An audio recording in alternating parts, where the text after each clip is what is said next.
Tēnā koutou katoa, kia ora and welcome to another Manawanui live stream. My name is Simon and today we have Alistair from Disability Support Services, or DSS as I will refer to them from now on, talking about the recent changes to flexible funding or individualised funding and of course any other issues or questions that you may find relevant to talk to DSS about. We're keen to get your questions in the comments and we will cover them as we can. Just a bit of a warning up front, we aren't able to go into the details of specific purchasing scenarios, so we're not going to give you approval live on stream, but we are happy to talk about purchasing in general, talk about different ideas, and hopefully give you the confidence to make decisions for yourself now that the flexibility has returned. So I will hand things over to Alistair to introduce himself and then we'll get underway. Kia ora. Thanks, Simon. Kia ora koutou. Nice to be able to join you on this channel. First time I've been on this live stream with Manawanui, and great to be able to talk about the recent changes that we've made to DSS. Look, I just want to start at the outset by acknowledging that the last 2 years has been really difficult, and I want to acknowledge that the changes in March 2024 were sudden and created some really difficult circumstances for a lot of people, many of you that'll be watching and listening today. So I do want to acknowledge that we have spent that time since really trying to understand how to fix the system. You will have heard the Minister talk about stabilising. That fairness, consistency, transparency, but also the sustainability of DSS was really important that we got that right. And so it has taken some time for us to speak to the community and hear directly what the issues that people were experiencing were like, and to work with them to understand how we could make the system better before then designing the changes so that we could do them properly. And so yes, with 1 April having now passed, flexibility has returned, as Simon said, which I really do hope that is already making a difference for many of you. Look, I will acknowledge straight off the bat as well that there will be some teething issues with this. We won't get everything right straight away, but it's also not the end of the road, right? This is just the start. You will have heard again the Minister Upston talk about stabilisation before we can strengthen the system. And so strengthening for us looks like understanding the changes, how they're actually playing out, making sure that we're open to change, further innovation, further improvements to make sure that we're able to provide the supports that work for you. But also that we can take that community feedback that we heard really strongly and use that to continue to drive further improvements, making the system more responsive to people's needs. Making sure that it's actually supporting the outcomes and the things that people have told us matter most to them. So while 1st of April was an opportunity for us to, I guess, close a chapter and the response from the independent review, for us to bring back that flexibility, it really for us is also just a starting point in how we can make the system better going forward. So again, really great to be here. And I look forward to the conversation, the questions to come. Simon speaking. Thank you, Alistair, for that opening remarks. I think a big area for people's, not concerns the right word, but interest around the new landscape is the purchasing conversation. I think it's something we can get to straight away.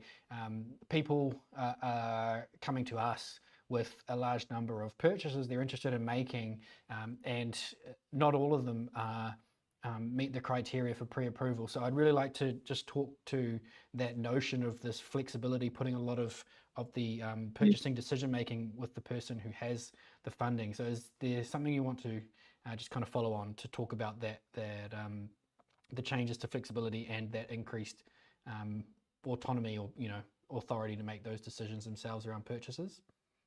Yeah, thanks, Simon. Alistair speaking. Look, I think the key things here are, again, I acknowledge that this is a change that the community has been telling us they wanted for a long time, but any change still comes with having to get used to it. And so when we talk about the fact that flexibility is back, we do mean that. And so the things that I would say, it's about being really pragmatic. If you have the funding available, if you can articulate how a thing, a service, a product, a thing that you want to purchase will help meet the identified support need that you've got within your funding, and that you have thought through, can I get the funding elsewhere for it, or is this a thing that I want to spend right now? Am I confident that I've got enough funding to continue to meet my support needs going forward? If it doesn't require pre-approval, go forth. You're best placed to make those decisions, and so we really do want you to feel confident in doing that.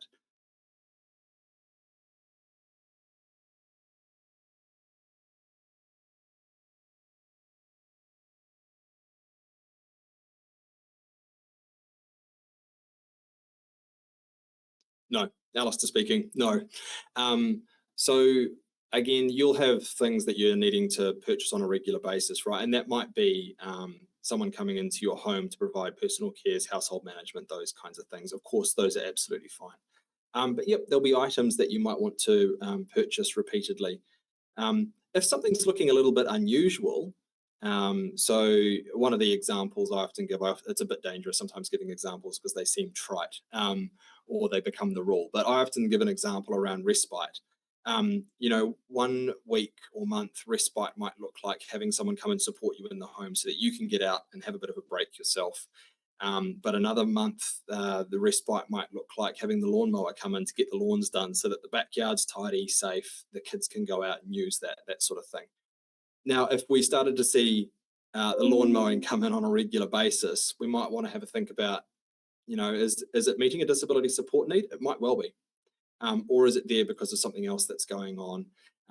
Look, DSS is not it's not meant to subsidise income, right? And so we just want to understand those kinds of things if that was happening. But if you've got a regular item or purchase that you want to make, and again, as I said, if it's something that's easily identifiable as a disability-related support need that you can articulate how it's helping you, no, you don't need to get pre-approval every time. And we don't want people to be coming in for pre-approval that they don't need. Again, I come back to that point that we want you to have the confidence to make those purchases. Simon speaking. Thank you there, Alistair. So apologies, I had myself on mute. So the question I asked Alistair was around seeking pre-approval if you were going to make repeat purchases.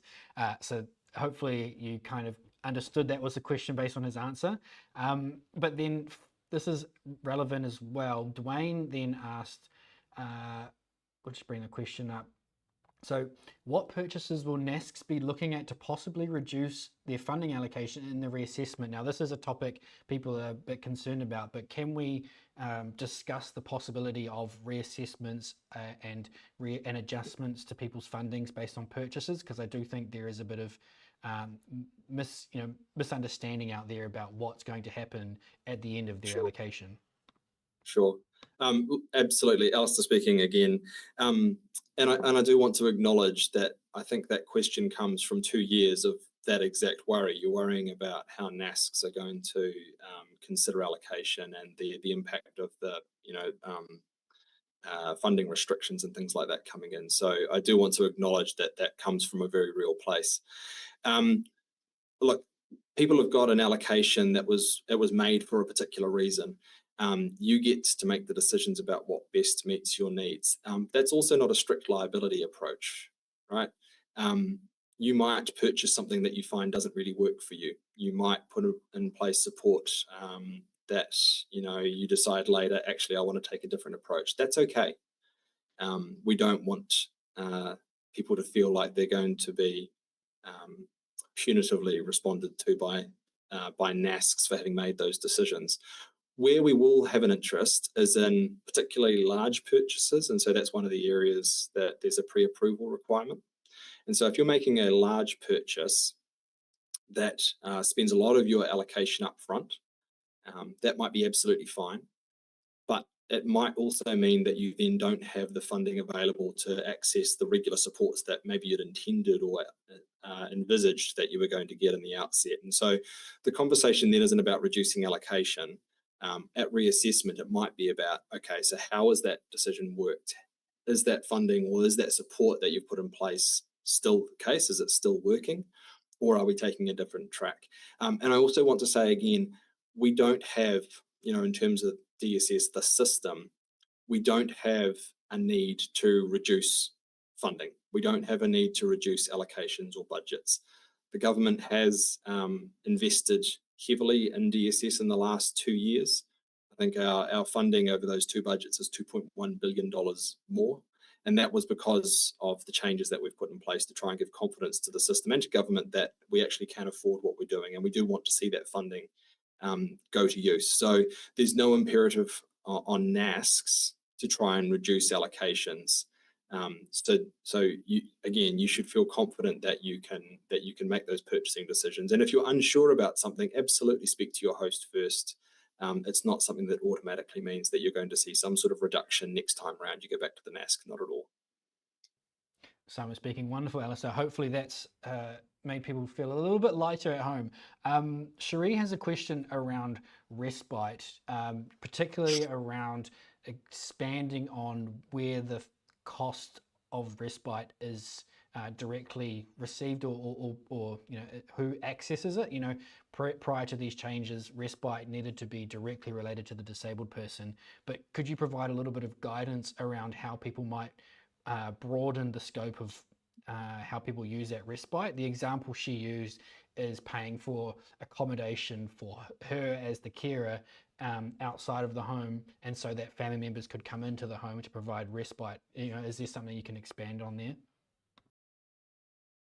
Thanks, Simon. Alistair again. Yep, absolutely. We heard really clearly through our community consultation, when was that? Early last year, that the availability of good respite and good breaks for carers for whānau is really important. And that needs to be seen in the context of, family settings as well. So, absolutely acknowledge that proper respite facilities or services are not available around the country, and they are expensive in some cases.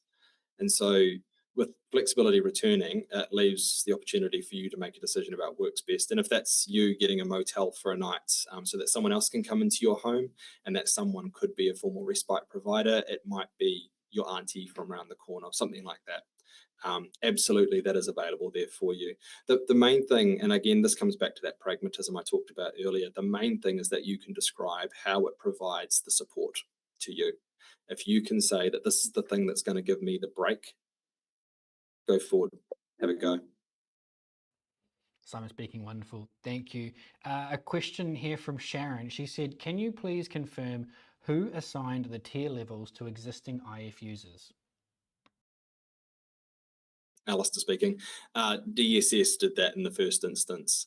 There's an explainer on our website, so I think Simon's got the links to the key changes on our website, and that talks a little bit about some of the considerations we made in assigning tiers. A few things I'd say about the tiers. We had to start somewhere. They're not set in stone. They can shift and change. In fact, that's the purpose of them. As people get used to, because not everyone's starting in the same place, right? Some people are brand new to IF, and some people have been using it for years. Some people have relatively modest packages, and some people have really large packages that are covering really complex support needs. And so the tiers are designed to try and provide an appropriate level of proactive engagement with the host to provide that coaching, that support, advice, whatever you might need. And that doesn't mean that you can't contact your host to talk about things at any other time. That's just the level of proactive, regular, planned support that we would envisage that the host would be providing for you.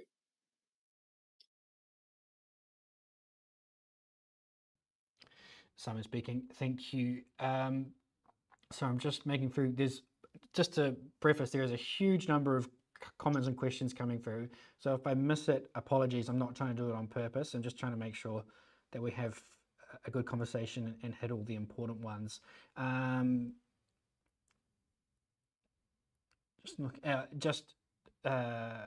For people's awareness, I've put through 3 links that Alistair wanted me to share.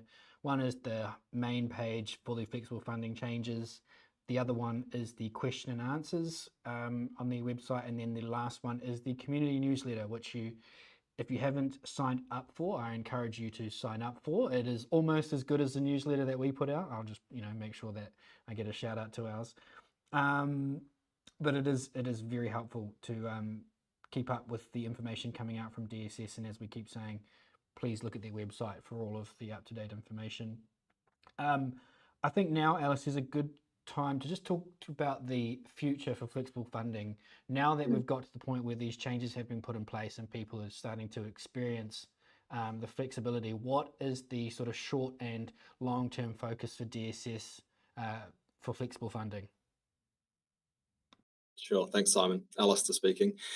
Just before I get onto that, a couple of things. So we've been putting a few FAQs, frequently asked questions, up on our website. So that's one of the links that Simon's provided.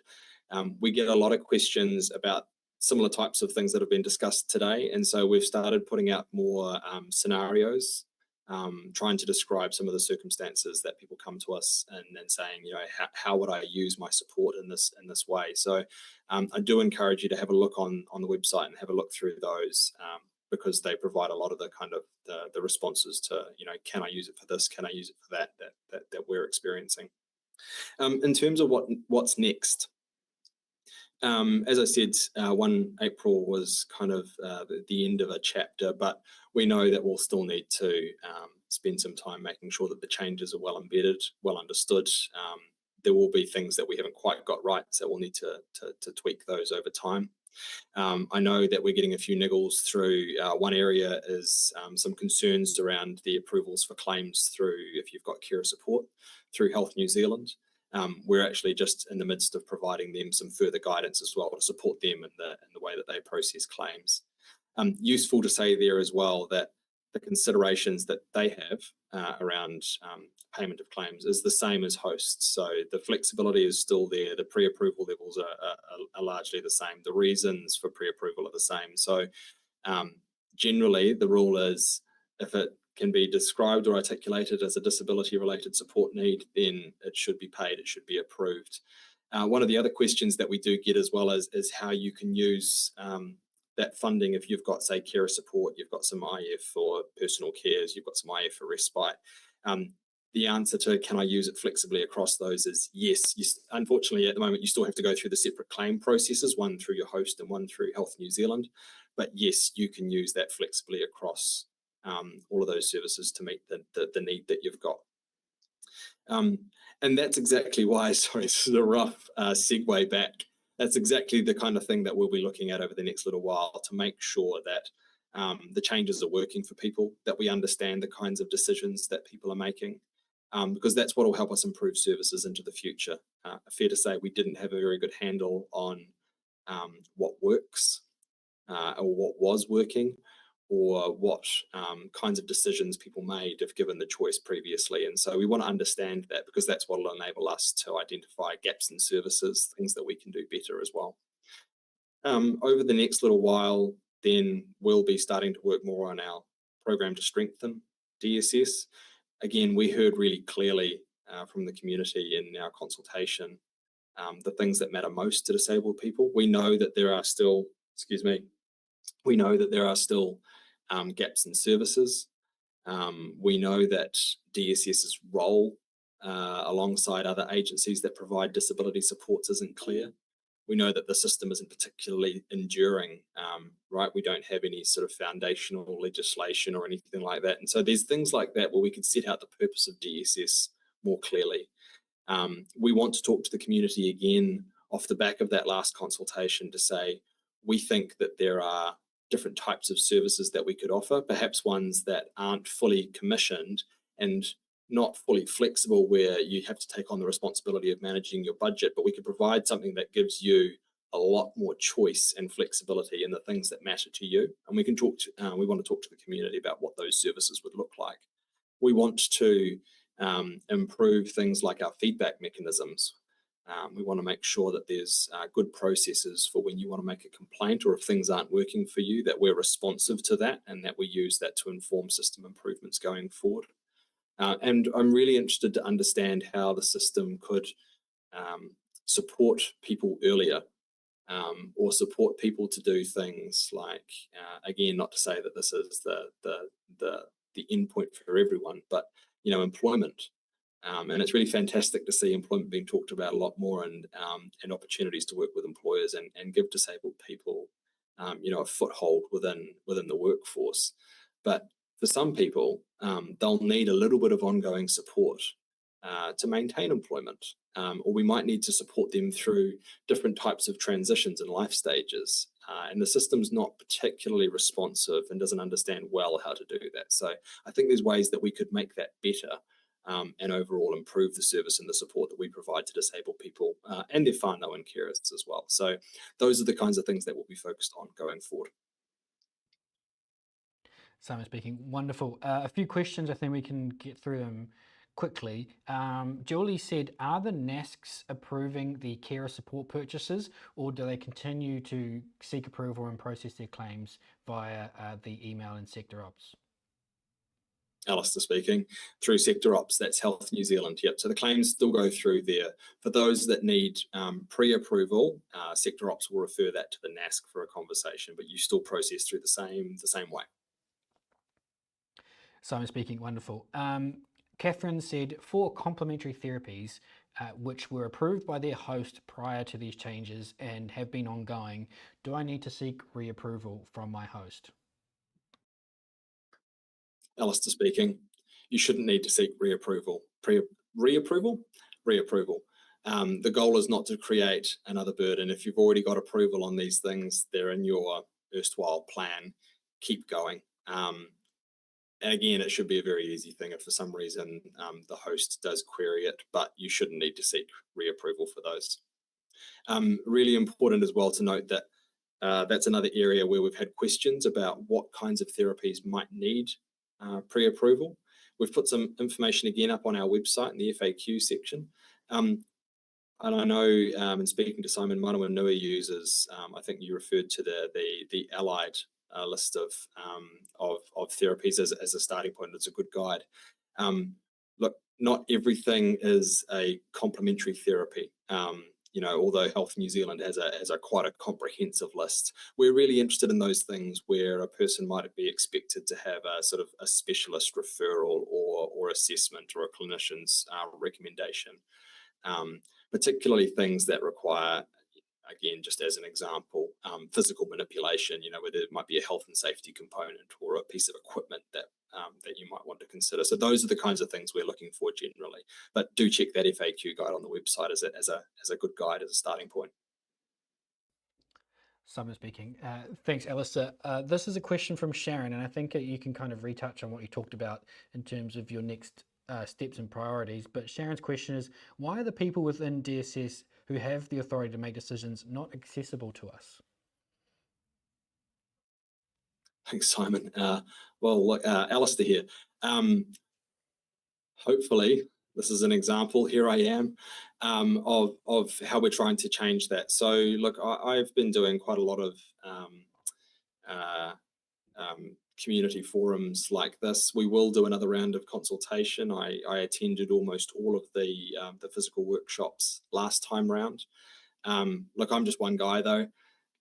We've got staff around the country who are participating within the community. So we do want to increase that visibility and that access. Again, aside from our website, obviously, which is the best place to stay informed about what's happening with DSS, but the community update and our provider newsletter, if you want to subscribe to that, not all information will be that relevant or interesting to you, but you're welcome to subscribe to that as well. Are regular channels for us to communicate about what we're doing, what we're interested in, what might be coming up. And look, my commitment to all of you and to the community at large is that we will continue to try and put good information out in advance and be proactive about any changes that we're making, and to make sure that they're well understood in advance before we make them.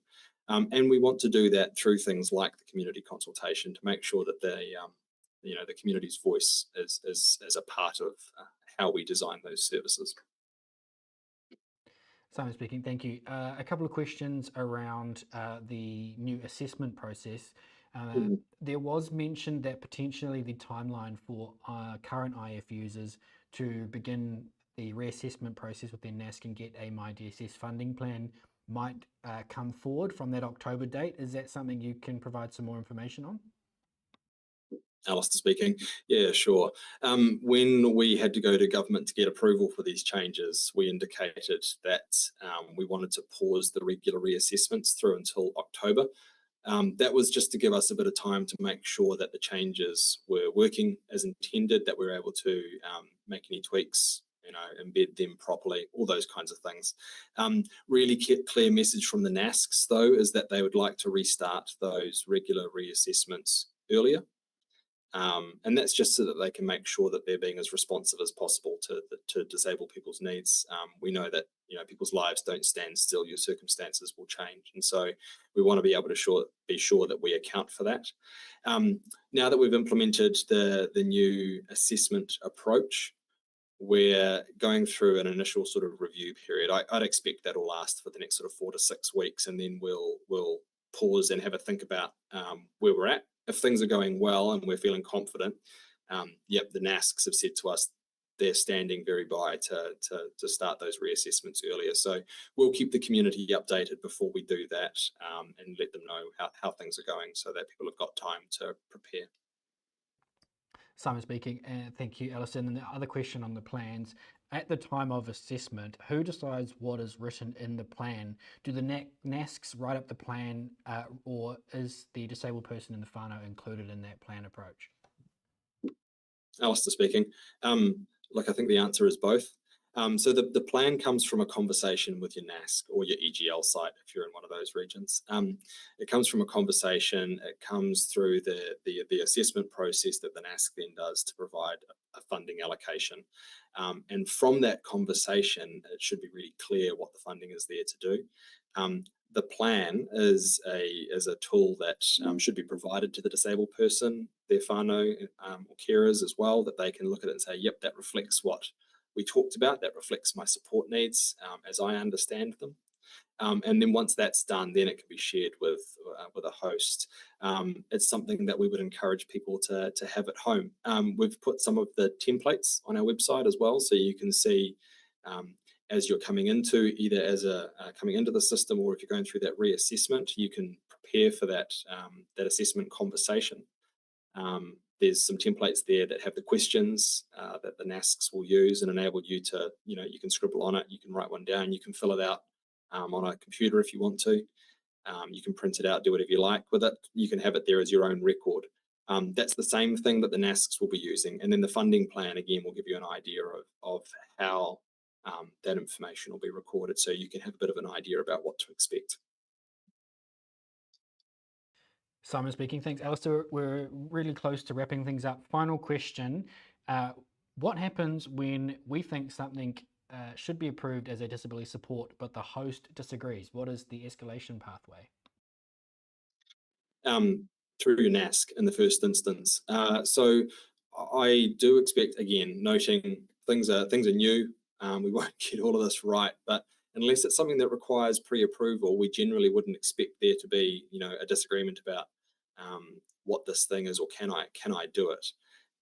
As I said, there might be some circumstances where we want to ask some questions. We want the host to feel confident in engaging with you in those. But anyway, if you end up in one of those circumstances where you're saying, I don't agree with this and I feel like this isn't working as I would have expected, talk to your NASC or your EGL site.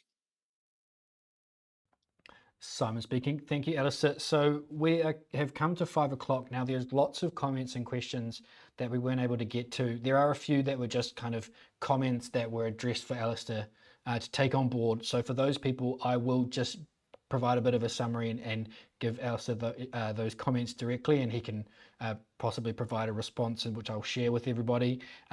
Those questions that I can answer, I will just reply to those comments. If I think I need Alistair or DSS to provide the response, then I'll make sure they give me a response to post as well. But this has been fantastic. Thank you very much, Alistair, for making it onto the live stream for your first appearance. One of many. Hopefully we can continue this activity, because lots of people have definitely appreciated this. There's been quite a lot of engagement and viewers. Apologies. Did I say 5 instead of 4? Obviously, I'm used to signing off at 5, not 4 p.m. Thank you very much to those people paying attention.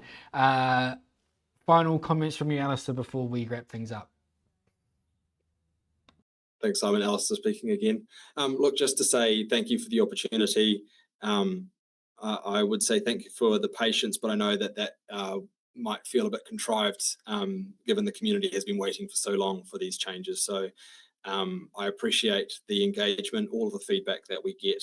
I want to assure you that we do receive it in good faith and do things with it. We are taking it on board. And so, as I said, we will keep working to make sure that these changes work best for you,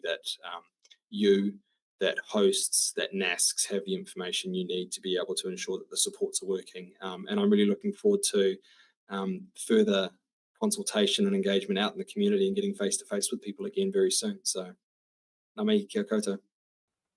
Simon speaking. Yes, thank you again, Alistair. Thank you to everybody who tuned in. I really hope you found this valuable, and I'm sure we'll do this again in the near future. We will be here back at the usual time next week of 4:30, but I hope you will have a lovely rest of your week, and I will see you next week. Ka kite.